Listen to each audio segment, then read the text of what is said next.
The Pad Thai. It's an absolute classic and for good reasons. I think it's probably the most well-known Thai dish outside of Thailand. And it's a personal favourite of mine and many others. That sweet, sour, salty, spicy, umami-rich noodle dish has a special place in a lot of people's hearts, including my own.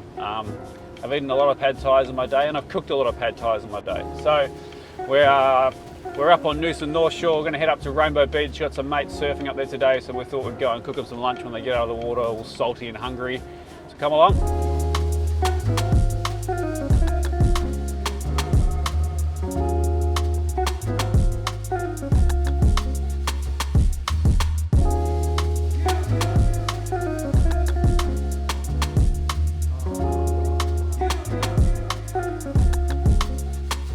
Excuse me, Andy Cooks. What's just happened? Well, we came to the beach to do a wok dish, and I forgot the wok. And how much of an inconvenience would you say this is? Oh, it's a 10 out of 10.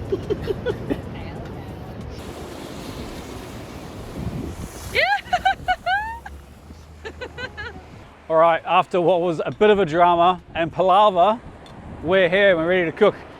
I ended up going up to a camping shop in Rainbow, the closest beach, to get a wok. So don't at me, I do own a wok and I do use it, but this is the second best. And Harry from Fire to Fork, also don't at me, wears a fire ban here, so I can't use wood and coal. So let's make a Pad Thai. So the most important thing when doing any wok work is prep. Making sure your prep's ready. Absolutely everything is prepped before you start cooking anything. So let's get into the prep now. So with the eggs, you're going to need about 1 egg per Pad Thai you make. Now I pre-cracked these because it's easier to travel with cracked eggs rather than in the shell. And just give these a little whisk so they're all nice and homogenized.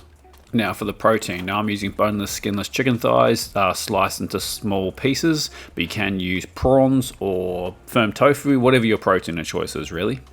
Now here I'm just getting some water on to boil, and these are for our rice sticks, which we'll touch on in a second. Next item on the list is just getting some limes cut in half so we can use the juice, and another lime cut into four, more for presentation rather than the actual juice.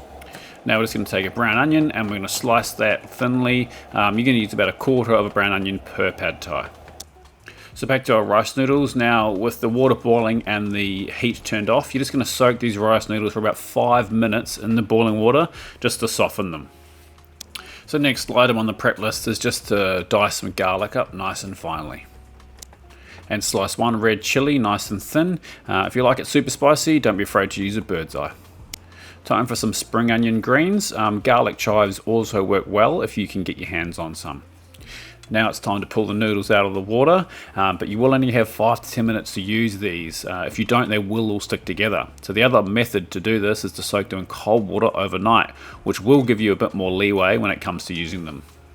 So on to making our sauce. So in a bowl, you're going to mix together your fish sauce, oyster sauce, brown sugar, tamarind puree, and the juice of the lime. And it's a good idea to mix this together ahead of time, taste it and make sure you're happy with the balance before you start cooking your Pad Thai. Alright, on to the fun part. Time to start cooking the Pad Thai. So remember, we're using a really high heat here, so this is going to happen pretty quickly.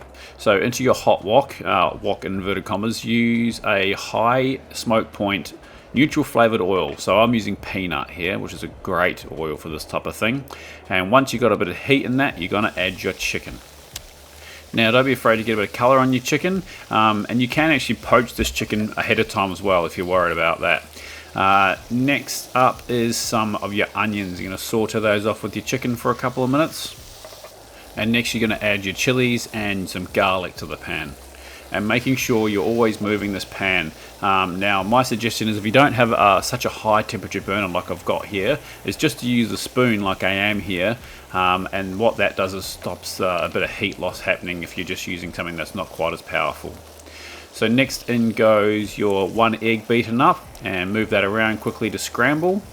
And now it's time for the star of the show. In goes your softened rice noodles, and start that moving around the pan. Now you're going to notice your noodles softening more after a couple of minutes, and at that point it's time to start adding the rest of the ingredients. So in goes your sauce, some of your green onions, and some of your bean shoots. give those a work around. Now, you don't want to cook these for too long because soggy bean shoots aren't particularly good, but we're on the final stretch here. One last flick of the wrist and we're good to serve.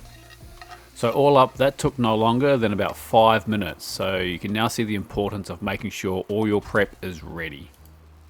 So to start the garnish of the pad thai, we're going to start with some chopped peanuts, a classic pad thai garnish, some fresh red chili, a few more green spring onions, some coriander, some fresh bean shoots, and a nice wedge of lime. Chicken pad thai, an absolute crowd favorite, and after a bit of drama trying to make this one, we finally got there.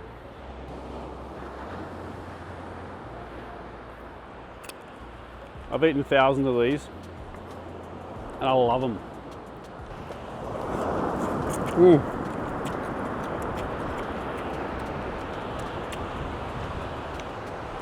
How good it flies.